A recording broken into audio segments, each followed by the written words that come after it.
Hello friends, मैं कुंदन कुमार झा आप सभी दोस्तों को मेरे चैनल झा स्टडी मैजिक में स्वागत करता हूं। और झा स्टडी मैजिक में आज हम लोग पढ़ने वाले हैं क्लास 10 के क्षेत्रमिति। क्लास 10 नहीं पढ़ना है, क्लास 9 नहीं पढ़ना है। और एक्चुअली आज तो इंट्रोडक्शन क्लास होगा मेरा क्षेत्रमिति का, तो 10th वाले बच्चे भी देखें और 9th वाले बच्चे भी देखें इसको। और जो जनरल कॉम्पिटिशन की तैयारी कर रहे हैं, प्रिपेयर कर रहे हैं, रेलवे, बैंकिंग, एसएससी कुछ भी, तो वो भी देखें इसको, क्योंकि रेलवे के एग्जाम में इससे 3-4 क्वेश्चन हर साल रहते हैं। तो सबसे पहली बात तो क्षेत्रमिति जो मैथ का एक सेक्शन है, मैथ का एक भाग है। क्षेत्रमिति क्या है? तो यह एक मैथ का वह भाग है जहां पर लोग क्षेत्र का माप पढ़ते हैं। क्षेत्र कई प्रकार के होते हैं, लेकिन एक्चुअली हमको जो पढ़ना है क्लास 10th में, क्लास 9th में, वह आकृति, वह क्षेत्र कैसा होगा। या तो वृत्त होगा वह क्षेत्र, या तो फिर बेलन होगा, या फिर शंकु होगा, या फिर छिनक। फिर वृत्त कैसा होता है, बेलन कैसा होता है, शंकु कैसा होता है, छिनक कैसा होता है। और इसके तहत हमको कौन कौन से चीज पढ़ने हैं, जैसे कि वृत्त, एक वृत्त है।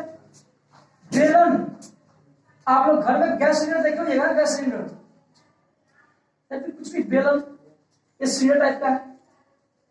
ये रोटी घर में पकता होगा, आपके घर में रोटी पकता होगा, सही वाला, गोल वाला, तो ऐसा सब वृत्त का आकार।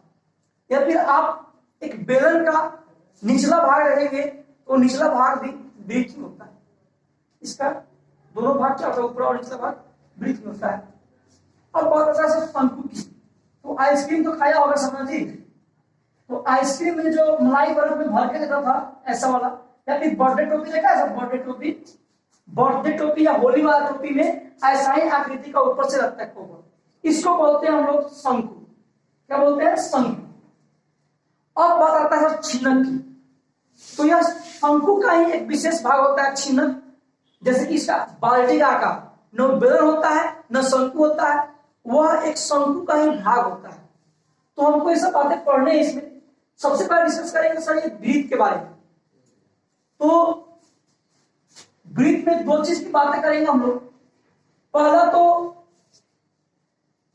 जिस बिंदु को केंद्र मानकर, जिस बिंदु से हम ये आकृति बनाते हैं यहां पे, इस बिंदु को जहां से प्रत्येक बिंदु पर खींचा गया रेखा, खींचा डाला गया लंब या खींची गई रेखा सभी बराबर दूरी को हो, उसको बोलते हैं केंद्र। और जो बराबर दूरी यहां से बनता है ये सभी को बोलते हैं त्रिज्या। त्रिज्या आर बोलते हैं, ठीक है। और इसको बोलते हैं सेंटर, केंद्र बोलते हैं। और केंद्र के ठीक बीचों बीच से गुजरने वाली जो रेखा होती है, सबसे बड़ी जो जीवा होती है, उसको बोलते हैं हम लोग व्यास। क्या बोलते हैं? व्यास। केंद्र के ठीक बीचों बीच से गुजरने वाली इस रेखाखंड का नाम है व्यास। तो व्यास जो बड़ा हमारा केंद्र से, इसको अगर ध्यान से देखिए तो ये केंद्र से यहां भी आपका और यहां से यहां भी आपका, अभी तो पड़े थे समान दूरी वाले केंद्र से। तो ये जो डी होता है ये हमेशा आर के दुगुना होता है, या फिर आप कहेंगे आर डी के हाफ होता है, आधा होता है। आर डी यानी कि व्यास के आधा होता है। त्रिज्या व्यास के आधी होती है। अगर आपको व्यास दिया हो 14 सेंटीमीटर, व्यास दिया हो 14 सेंटीमीटर व्यास हो, और आपको त्रिज्या का काम आता हो, त्रिज्या का यूज हो, तो त्रिज्या बराबर आपको होता है, वो होता है d/2। दैट मीन्स 14/2 यानी कि 7। तो हमेशा वृत्त का जो त्रिज्या होता है उसके व्यास के आधे होते हैं। ये बात हम लोग व्यास और त्रिज्या के बारे में जान गए। अब एक टर्म आता है सर परिधि। परिधि, परिमिति बोलते हैं, परिमिति हिंदी में बोलते हैं, परिमीटर को परिमिति भी बोलते हैं। ये क्या है?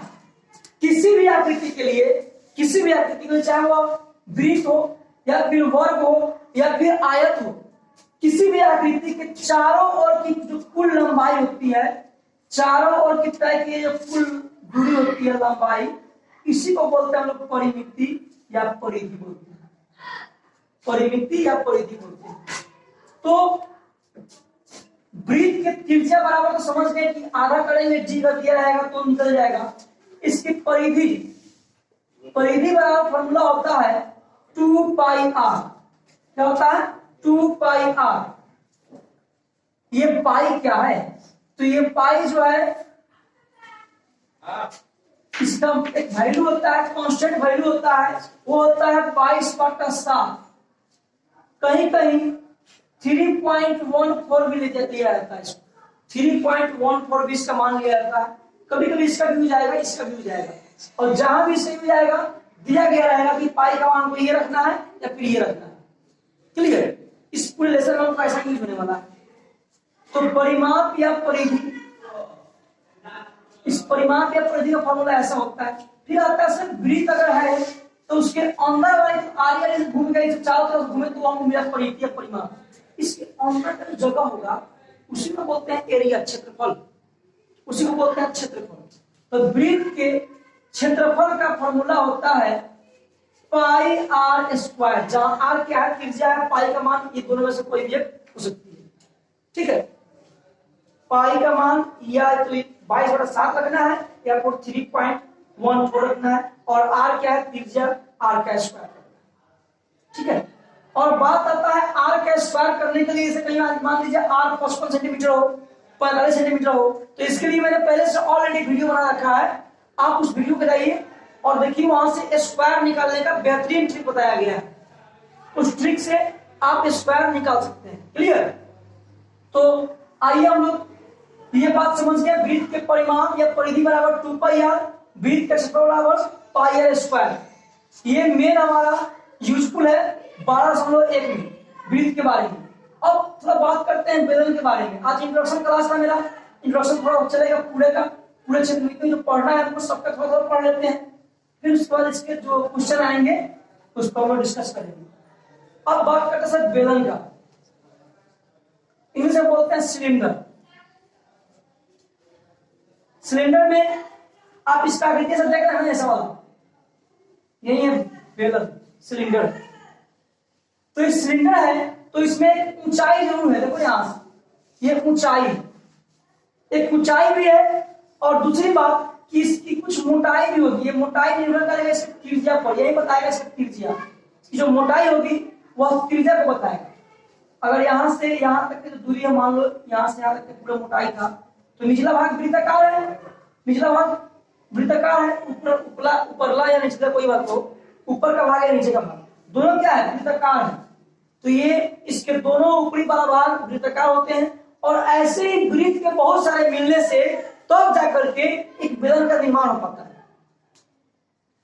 इसीलिए अगर हम इस बेलन में आयतन की बात करेंगे, आयतन का मतलब होता है रखने की कैपेसिटी, क्षमता, उसमें कितना घुसेड़ा जा सकता है, कितना घुसा सकते हैं। तो जो जितना घुसा सकते हैं वही उसका आयतन होता है। तो आयतन में आप बताइए कि इसका आयतन अगर निकालना हो तो ध्यान से देखिए। एक तो इसका सब क्या है? सब वृत्त से बना हुआ है, तो प्रत्येक का क्षेत्रफल में एक वृत्त, फिर वृत्त, फिर वृत्त, बहुत सारा वृत्त। कितना वृत्त बना होगा? जितना ऊंचा होगा ये।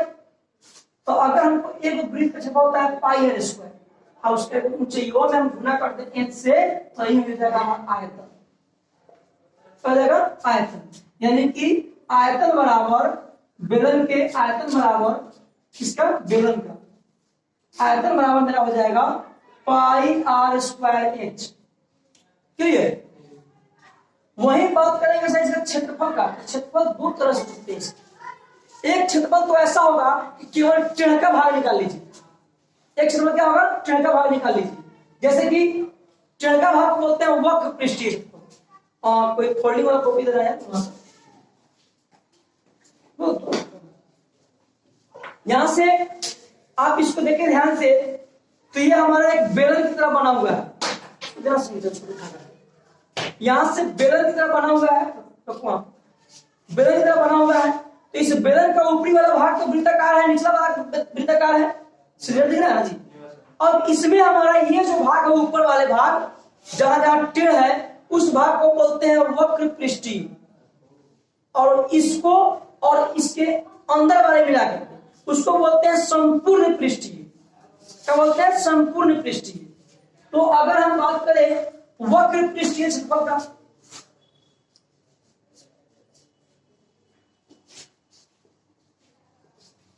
वक्र पृष्ठफल का फॉर्मूला क्या होता है? यहां से आप इसे देखेंगे कि हमको निकालना है, इसका क्षेत्रफल निकालना है। क्या निकालना है? क्षेत्रफल। तो एक तो इसका 2 पाई आर इंटू एच, इसका ऊंचाई जो है 2 पाई आर एच। और एक होता है संपूर्ण पृष्ठीय, ज्यादा लंबा जा रहा है, कितने मिनट हो गया? 11। एक होता है संपूर्ण पृष्ठीय क्षेत्रफल, लोड करने में दिक्कत होता है। ऐसा बात है, थोड़ा उसको लोड करने में, अपलोड करने में थोड़ा दिक्कत होती है। 2 pi r into r plus h, ये होता है संपूर्ण पृष्ठफल। तो आप इन सही बातों में शंकु के बारे में और छिन्न के बारे में एक अलग क्लास देंगे, तो आप इसका स्क्रीनशॉट ले सकते हैं। और अच्छा लगे वीडियो और आगे क्लास करना हो तो प्लीज इसको लाइक और शेयर जरूर करें और चैनल को सब्सक्राइब करें। ठीक है।